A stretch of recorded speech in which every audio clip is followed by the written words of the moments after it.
Your background. Uh-oh. Tell me a little bit about what you've done, where you got your love for the theater, and just a little bit about you personally. Good question. Okay? Who wants to go first? 1, 2, 3, not it. Yes. All right. Who is that? Thomas, go. Okay. All right. I'd been in a theater class back at my high school in Rosamond. That didn't really go anywhere, though, and then moved here.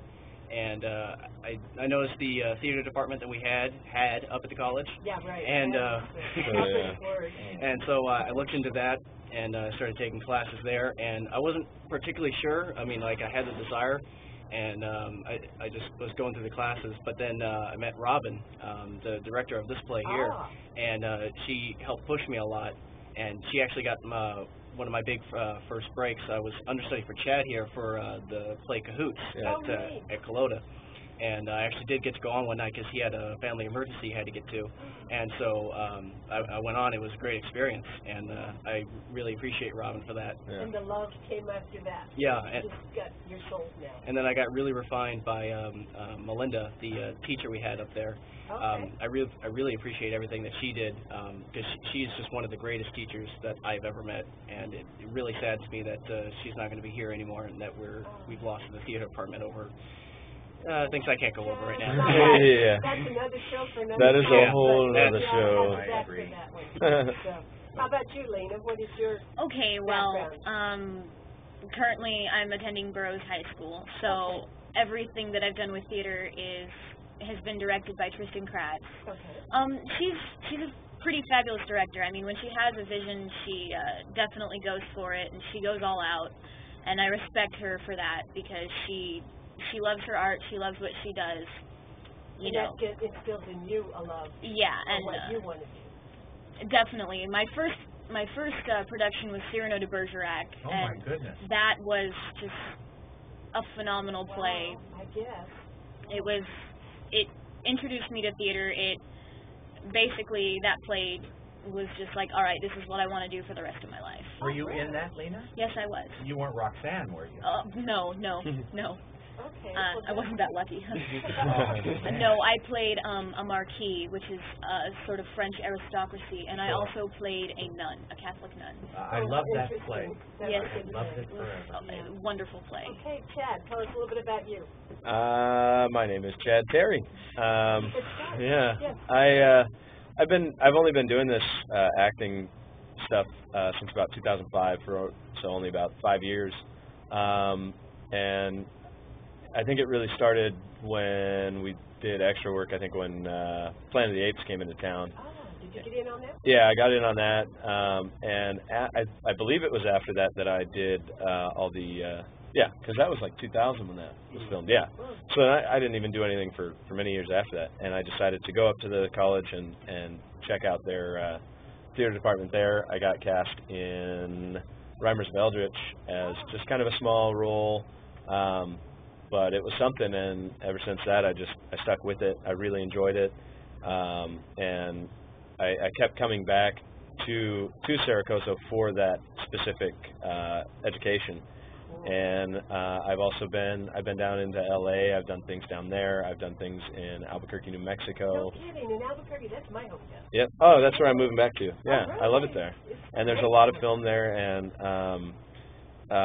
like I've done, when I went there, I did 2 films down there, and again, it's just, it's background stuff, but that's moving me from the stage area that I've been doing for a while into the film that I want to do, because quite frankly, stage is frightening, and it's so right there. Yeah, every time I do it, it's funny because people they'll be like, oh, you did very well, and I'm like, thank you. Yeah. And then people I work with that have seen me in shows, and then they work with me, they see me backstage, and I'm like a wreck, just pacing back and forth, and they're all, what is wrong with you, dude? And I'm like, this is me before a show every time. Yeah, every time, pacing. And you don't do that with film? No, because film is completely different. You're away from people. Yeah, I'm away from people. You don't have an audience, and where I'm at right now, I'm not really. There's not a big weight on me to do anything special other than like walk from point A to point B. I think I can do that. That's interesting. Yeah, so it's good. I love it. My husband did some set work way back Okay. in his life, and he said that lit a fuse with him because he had no idea until he got into that how much is involved with that, with doing sets and then getting ready for the actors, and he wanted to be an actor, but it never happened. But it was. Well, it's never too late to start. There Yeah, you it's go. true. Well, do you people find yourself ever expanding into musical theater at all? Little Well, singing, little dancing? I sing, I dance, I act. I do all three at the same time. Okay. I've been in 2 musicals. I was in I Love You, Perfect Now Change at Kelowna. I didn't have any singing parts because I cannot sing. And I was also in Little Shop of Horrors up at the college. Oh, but, that's terrific. but I was the puppeteer, so Yeah, he I had was no the speaking role. plant. Didn't speak at all. He just had to break his back. Yeah, that was bad. It was fun, but it was bad. Jimmy Durante quote sang. That means anybody can quote sing. Yeah. I was in that as well, and I played the dentist, and my. I had to sing, and The saddest. I did what I could. I did what I Will you could. people have any voice amplification at the USO building? No, not at all. We never had up at the college either. Are It's the all acoustics from. adequate, do you think? It's a pretty echoey building, and that'll throw you off a little bit. But once you get bodies in there and fill up the place, it dampens it a little bit. But I think the echo helps bring it back to the back, so people can hear it. They've done a lot of work out there. They've put up some, I don't know, cloth things and that sort of thing that help to help a little dampen bit it. Dampen that echo. But I noticed last time I was in there, it didn't seem to be as bad as it has been. Yeah. So that's good. And That's a terrific old building. Yeah, Yeah. it's awesome. Oh, yeah. I love it. Personally, I find the USO to be much more better acoustic than the college lecture center is. Oh, I didn't know that. That's good to know. It's partly because of how it's designed. The lecture center at Saracosa is very raked up, and you really have to project more out there. Oh, well, you got to get way up to that top. Yeah. Up to the And top. then that's where everyone likes to sit. So. Right. Yeah. Burroughs is kind of the same way. The audience is kind of raked. The stage is kind of raked. So But Do you have guys some have mics? amplification We mics have- there, don't you? we only have mics during musicals. Like if we're Oh, singing, really? that's the only time we'll have a microphone. Oh. But other than that, we basically need to talk so loud that we can be heard all the way to the back of the house, and I think there's a good 20 or 30 feet from the stage and the orchestra pit to the back of the audience. Sure. You know what's funny is that the you kind of have to train yourself to project your voice like that. Yeah. And the training I've got up at the college from Melinda has directly related to the job I have with the Boys and Girls Club. Is you have a lot of kids talking, and you don't want to scream at them, like, "Ah!" And so I can project my voice louder than theirs so that I'm not screaming, but they can still hear me. And So then it's really good. once you've learned to project your voice, you kind of find yourself talking loud all the time. Yeah, I apologize to Yeah. everyone out there. Sorry.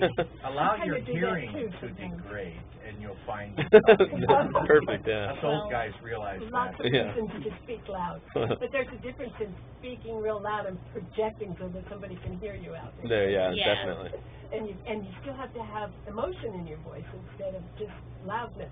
Yeah. So Yeah. that's a real... That's another thing that makes it rather difficult. You have to, if you're trying to be sweet and you need to talk loud, it's difficult. It can be done, but it's Yeah. difficult. I that must take agree. a lot I of agree.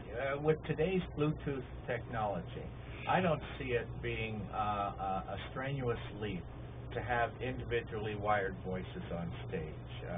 Well, not Yeah. wired, actually wireless. Yeah, I think I see what you're I saying. see it happening all over the place. I never thought about And that. I think financially, it's becoming within our reach. Yeah, everybody So goes to the play It and just allows they get. the amplitude of what you're saying a little bigger latitude. You can get away with a mumble and a shrug, whereas without voice amplification, that honestly doesn't. Yeah, it gets lost and Yeah. doesn't translate.